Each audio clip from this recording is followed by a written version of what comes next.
주호민 씨 아드님의 학교폭력 사건에 대해서 저는 다른 부분들을 조금 주목하게 되더라고요.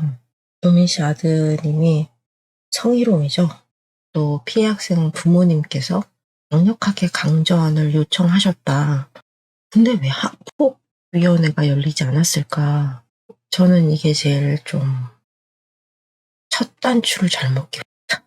학교 측에도 일정 부분 책임이 있지 않나? 그런 생각을 저는 했어요. 요즘엔 많이 좋아진 것 같은데요. 학교폭력 사안을 다루는 것을 굉장히 부담스러워하세요. 그게 무슨 명예인지는 잘 모르겠는데 우리 학교는 학교폭력 없는 학교. 이런 타이틀을 좋아하시나? 다른 학교에서 보면 그런저런 이유로 학교폭력위원회를 열기를 주저주저 하시는 학교 측 분들이 되게 많으시더라고요. 근데 현행법상 피해 부모가 원하면 학교는 그것을 거부하면 안 되거든요. 근데 지금 피해 부모가 강력하게 강제 전학을 원했다. 당연히 그러실 수 있죠. 그래서 학교폭력위원회가 열렸다. 학교폭력위원회가 정식으로 열리게 되면 학교는 사안을 조사해서 올리면 됩니다. 피해자 부모님의 입장, 가해자 부모님의 입장 올려서 교육청에서 열리거든요. 그랬다면 아마 일반적으로는 강전이 떨어집니다. 강전이 떨어질 사안이에요. 성과 관련된 부분들은 그냥 아이들이 그러는 건데 뭐 아기가 있는 것도 아니고 그럴 수 있죠. 아이들은 아기가 없을 수도 있지만 피해자도 어린아이거든요. 어렸을 때 이런 성추행에 관한 강렬한 인상들은 굉장히 오래갑니다. 그리고 뭐 수반에 둔다고 하더라도 지나치면서 보게 되잖아요. 일반적으로는 완전히 분리 조치를 하기 위해서 강전을 보내죠. 근데 안 열린 것 같죠? 계속 이렇게 봐도 교육청에서 학교폭력위원회가 열리지 않은 것 같고 중간에서 이제 부모님들을 이쪽 부모님 저쪽 부모님을 이렇게 좋게 화해시키느라고 굉장히 노력을 많이 하신 것 같은 느낌이 들어요. 이러면 복잡해집니다. 이게 사안이 그냥 보통 말싸움이나 오해나 뭐 이런 수준이 아니라 분명한 가피해가 있는 사안이잖아요. 이런 사안에서 그냥 뭐 인간적으로 이렇게 얘기를 해서 제가 좋게 끝나는 걸 본 적이 별로 없어요. 당장은 그냥 수그러든 것보다도 피해 부모님은 피해 부모님 대로 억울하고요. 가해 부모님도 이게 공식적으로 무슨 결과가 나온 게 아니기 때문에 이걸 왜 꼭 이렇게 해야 해라고 하는 마음이 들어서 자꾸 선을 넘어가는 케이스를 많이 봐요. 아마 주호민 씨였기 때문이겠죠. 일반 학생이었으면 이렇게 안 하셨지 않았을까 싶은 생각이 들어요.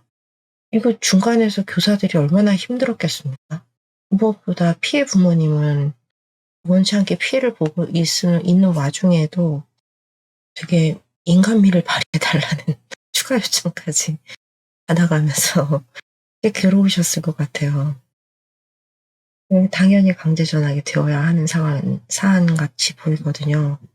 가해 부모님은 사과할 생각도 없었고 그리고 이 분리조치에도 불만 사안이 있으셨던 것 같고 분리조치 되자마자 녹음기를 쓰신 것도 어떻게든 일반 학급으로 돌려보내기 위한 조치 아니었을까 이런 생각이 좀 더 듭니다. 학교폭력의 피해자가 되는 것만 부모님들이 생각을 하시는데 내 아이가 가해 학생이 될 수 있다는 생각도 함께 해보셨으면 좋겠어요. 학교폭력은 어떻게 일어날지 모르는 일이니까 가해 부모가 되면 반발하고 싶은 마음이 변명과 반박과 또 이게 뭐 별게 아니었다 내지는 이건 심각하지 않다 또는 그 아이도 빌미를 제공한 바가 있다. 그게 아이에게 도움이 안 된다는 걸 이 주호민 씨 사건을 보면서 다시 한번 생각해 보셨으면 좋겠어요. 부모님은 내 아이를 위해서 최선을 다한다고 하신 행동이실 텐데 선을 넘어가면서까지 교사를 고소해 가면서까지 내 아이를 보호하고 싶어서 하신 행동이실 텐데 결과적으로 내 아이에게 어떤 무게감이 오게 되는지를 생각해 보셔야 돼요. 이 친구가 서울 학교로 전학했다고 하니까 서울 학교 측에서 긴장했다면서요. 굉장히 무게감 있는 아이로, 이 무게는 다 이 친구가 한 행동뿐만 아니라 부모님이 플러스 시켜주신 겁니다. 학교에서 아이가 어떤 문제가 있다고 할 때 부모님께서는 하실 말씀이 많으실 거예요. 그게 항의일 수도 있고 민원일 수도 있고 하다못해 고소일 수도 있겠는데, 그런 거 하실 때 가서 소리 지르고 난리치고 성질대로 다 하고 그냥 오시면 될지 모르겠지만, 아이는 그 공간에서 8시간을 보냅니다. 학교는 부모님 공간이 아니고 아이의 삶의 공간이에요. 이 친구가 어떻게 비춰질까? 다른 친구들에게. 이거 고려하셔야 됩니다. 물론 할 말 많을 수 있죠. 왜 꼭 그렇게 하셔야 됩니까? 선생님들이 잘못하신 거 아닙니까? 이런 얘기 저런 얘기 하실 수도 있는데, 분명히 내 아이가 잘못한 게 맞아요. 확실한 증거가 있어요. 그렇다고 하면 이유 불문 내 아이가 잘못한 것에 대해서는 책임을 지고 넘어가는 것이 비탈이 없습니다. 당장은 뭐가 안 보이시는 것 같아요. 그럴 때마다 제가 드리는 말씀은, 누군가가 내 아이가 평생 자라는 그 순간에 내 아이가 잘 되지 않기를 간절히 바라는 한 맺힌 누군가를 만들지 마시라. 지금 당장 무릎 꿇고 사과하고 또 특별교육을 받고 징계 조치를 받고 그렇다고 한들, 최대한 그 상처받은 친구들에게 반성하고 있다라고 하는 마음을 충분히 보여서 그 친구가 이제 더 이상 무시무시한 인간으로 기억하지 않게, 내 아이를. 굉장히 중요합니다. 이 세상에서 누군가 내 아이가 잘 되기면 어쩌지? 이러면서 바들바들 떨면서 어둠 속에서 고통받고 있다고 생각하면 그것처럼 끔찍한 일이 어디 있습니까? 내 아이가 피해를 준 게 맞아요. 그렇다고 한다면 이유 불문입니다. 미안하지만 미안해. 그런데 말이야. 그런데 말이야가 붙는 순간 미안한 게 아닌 게 돼요. 미안한, 그냥 정말 미안한 거고요. 이 미안함은 말로만 하는 게 아닙니다. 처음부터 끝까지 내가 앞으로는 절대 그렇지 않으리라고 하는 행동으로 보여주어야 사과가 되는 거예요. 진정한 사과는 말로 그냥 잘못했어, 미안해, 이거 가지고는 안 돼요. 다시는 이런 일이 없을 거라는 안심을 주어야 합니다. 조민 씨 쇼크했기 때문이겠죠? 일반 학생이었다면 이렇게 처리되지 않았을 것 같아요. 1학년 때부터 교사를 때리고 친구들의 뺨을 치고 이런 폭행이 계속 일어나고 있음에도 불구하고 그냥 좋게 결국에는 성희롱 사건까지 벌어졌음에도 불구하고 그것까지 좋게 그건 너무 선 넘는 행동인데, 학교에서도 원칙을 지키시지 않으신 거 아닌가. 결국에는 이렇게 되면 교사도 힘들고 학부모도 힘들고 궁극적으로는 아이들이 상처를 받습니다. 잘못한 게 맞죠? 그러면 내 아이가 충실히 그 잘못을 책임지는 과정을 격려해 주십시오. 서면 사과를 하든 사회봉사를 하든 아니면 교내 봉사를 하든 출석 정지를 받든, 초등학교 때는 대부분 그 기록이 남지 않습니다. 지금이 기회예요.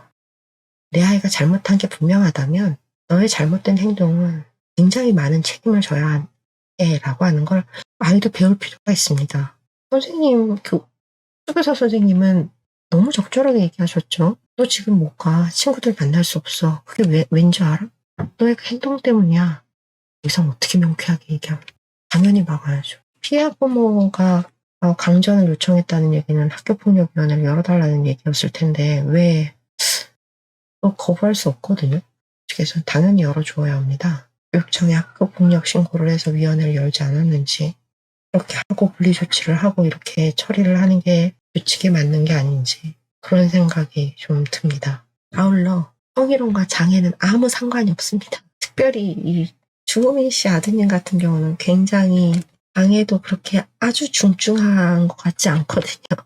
수학교를 가지 않아도 괜찮을 만큼 일반 수업을 받아도 어느 정도는 따라갈 수 있을 만하다 평가가 나왔다면 그렇게 심각한 게 아닌데 가르치셨어야죠. 이게 성희롱과 장애가 무슨 상관이 있다고 우리나라의 모든 장애 학생들을 다 물고 늘어지십니다. 우리 아이가 장애가 있어서 이렇다. 장애가 있어서 그런 게 아니고 그냥 그 학생이 성희롱 사건을 일으킨 거고요. 거기에 맞춰서는 책임을 져야죠.